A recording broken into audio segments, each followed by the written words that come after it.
Overcoming adversity, stories of resilience and triumph.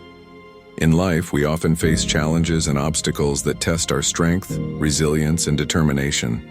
From personal setbacks to global crisis, adversity comes in many forms, but it's how we respond to these challenges that defines us. In this video, we'll explore the power of resilience through stories of individuals who have overcome adversity and emerged stronger and more resilient than ever before.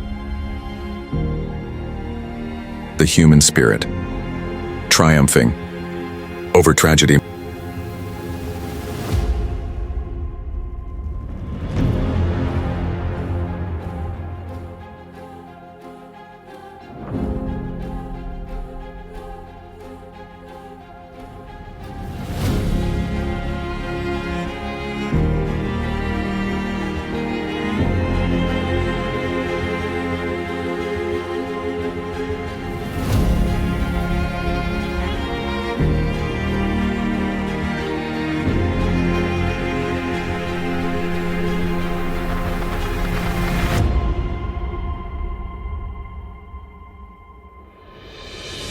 Malala Yousafzai, shot by the Taliban at the age of 15 for advocating for girls' education in Pakistan, Malala Yousafzai refused to be silenced.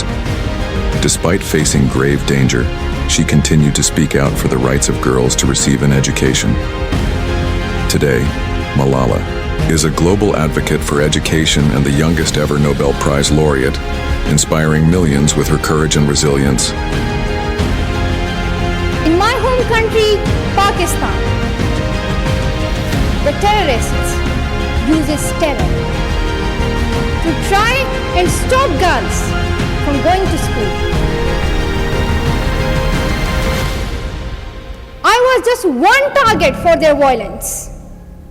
There are many others. There are many others whose names are not known.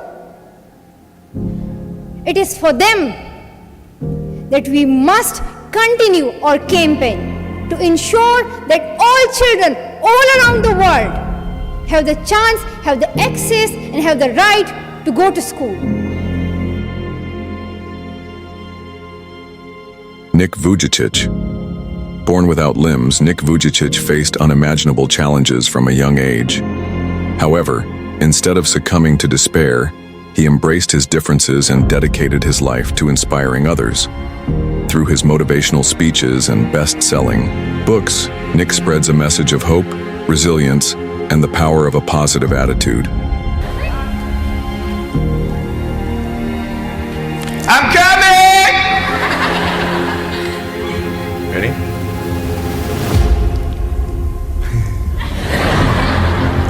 Hey, is that cool? Awesome. I want to talk about like when I started, going to school and stuff, a lot of people put me down, you know what I mean? Like people tease each other. I mean, people come up and say, hey, you're fat, you're fat, you're fat, you're fat, you're fat, you're fat, you're fat, you like, lose some weight, and you go home and you look at yourself in the mirror and go, I'm fat, right? And so many people tease each other. Oh, you're too short, you're too tall, you look whatever. Different hair and all that, it doesn't matter. See, the thing is, when you're in school, when you're growing up in life, it actually sort of matters to people how you look. And then it matters to you because it matters to others. Why? Why does it matter how you look? Because if they don't like you, if they don't accept you, and the fear that we have is that we're going to be alone, that we're not good enough, and we have to change ourselves. So many people put me down and say, Nick, you look too weird and no one's really a friend and you can't do this and you can't do that. And I couldn't change anything. It's not like just fixing my hair one day and everything's fine. It's not like, just whatever. I couldn't change my circumstances. I couldn't just one day wake up and say, hey, give me arms and legs, I need arms and legs. You know what I mean? Like, I went to a bodybuilder, and said, can you make me some arms and legs? No joking. Bodybuilder, you get it? Right? So here's the thing, I go up to people, can you give me a hand? I'm just joking. But it was so hard because people put me down. And I started believing that I was not good enough. I started believing that I was a failure. That I'd never ever be somebody who people would like or people would accept. And it was so hard, man. I thought to myself, I can't go on the soccer field like everybody else, and I can't ride my bike, and I can't skateboard, and all these sort of things. And I started getting depressed. I thought, what kind of purpose do I have to live? I mean, are you just here to live to die? I mean, is there not a purpose for me? Is there not a purpose in life? And I had questions and no answers. And I asked my mum and dad, why did this happen? I asked doctors, why did this happen? And they don't know. There are some things in life that are out of your control that you can't change and you got to live with. The choice that we have, though, is either to give up or keep on going. I want to ask you, what are you going to believe? Are you going to believe in yourself? Are you going to believe everybody else's judgment on you?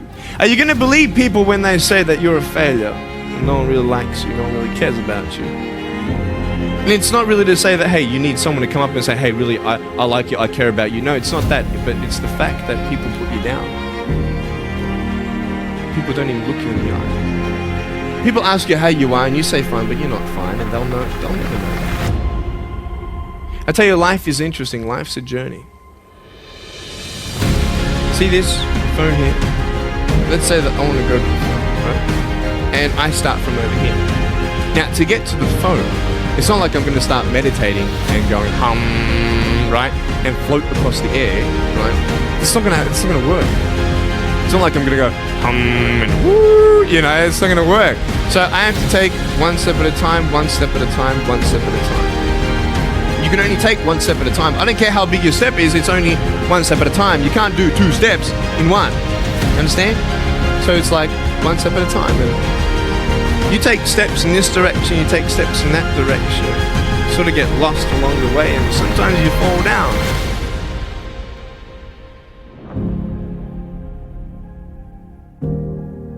J.K. Rowling. Before becoming one of the world's most beloved authors, J.K. Rowling faced years of rejection, poverty, and personal struggles. Despite these setbacks, she persevered in pursuit of her dream of becoming a writer. Today, Rowling is best known for creating the magical world of Harry Potter, inspiring readers of all ages to believe in the power of imagination and resilience. A mere 7 years after my graduation day, I had failed on an epic scale. An exceptionally short-lived marriage had imploded, and I was jobless, a lone parent, and as poor as it is possible to be in modern Britain without being homeless. The fears that my parents had had for me and that I had had for myself had both come to pass. And by every usual standard, I was the biggest failure I knew. Now, I'm not going to stand here and tell you that failure is fun. That period of my life was a dark one, and I had no idea that there was going to be what the press has since represented as a kind of fairy tale resolution. I had no idea then how far the tunnel extended, and for a long time, any light at the end of it was a hope rather than a reality. So why do I talk about the benefits of failure? Simply because failure meant a stripping away of the inessential. I stopped pretending to myself that I was anything other than what I was, and began to direct all my energy into finishing the only work that mattered to me. Had I really succeeded at anything else, I might never have found the determination to succeed in the one arena where I believed I truly belonged. I was set free, because my greatest fear had been realized, and I was still alive, and I still had a daughter whom I adored, and I had an old typewriter and a big idea. And so rock bottom became the solid foundation on which I rebuilt my life. You might never fail on the scale I did, but some failure in life is inevitable. It is impossible to live without failing at something, unless you live so cautiously that you might as well not have lived at all, in which case you fail by default. Failure gave me an inner security that I had never attained by passing examinations. Failure taught me things about myself that I could have learned no other way. I discovered that I had a strong will, and more discipline than I had suspected. I also found out that I had friends whose value was truly above the price of rubies. The knowledge that you have emerged wiser and stronger from setbacks means that you are, ever after, secure in your ability to survive. You will never truly know yourself or the strength of your relationships until both have been tested by adversity. Such knowledge is a true gift. These stories of resilience teach us valuable lessons about overcoming adversity. Finding purpose in pain. Adversity can be a catalyst for personal growth and transformation. By finding meaning and purpose in our struggles, we can emerge stronger and more resilient than before. The power of perseverance. Resilience is not about avoiding challenges, but about facing them head-on with courage and determination. It's about refusing to give up, even in the face of seemingly insurmountable odds. Seeking support. No one can overcome adversity alone. Seeking support from friends, family, and community can provide the strength and encouragement needed to persevere during difficult times. Cultivating resilience in our own lives. While these stories of resilience may seem extraordinary, the truth is that resilience is a trait that can be cultivated in all of us. Here are some strategies for building resilience in our own lives. Practice self-compassion. Be kind to yourself during difficult times and recognize that setbacks are a natural part of life. Develop coping skills. Find healthy ways to cope with stress and adversity, such as practicing mindfulness, staying physically active, or engaging in creative outlets. Maintain perspective. Remember that setbacks are temporary and that challenges can be opportunities for growth and learning. Build strong connections. Cultivate supportive relationships with friends, family, and community to provide a network of support during tough times. Focus on solutions. Instead of dwelling on problems, focus on solutions and take proactive steps to overcome obstacles. In the end, whilst adversity may be inevitable, how we respond to it is within our control. By drawing inspiration from stories of resilience and applying strategies for building our own resilience, we can navigate life's challenges with courage, strength, and determination. As the saying goes, the human spirit is stronger than anything that can happen to it. So keep fighting for the future ahead. Keep living, striving for more. Live every day like it's the last. Never give up on your dreams. Never give up hope and ambition. Keep fighting for what you believe in. The human spirit will be with you, always.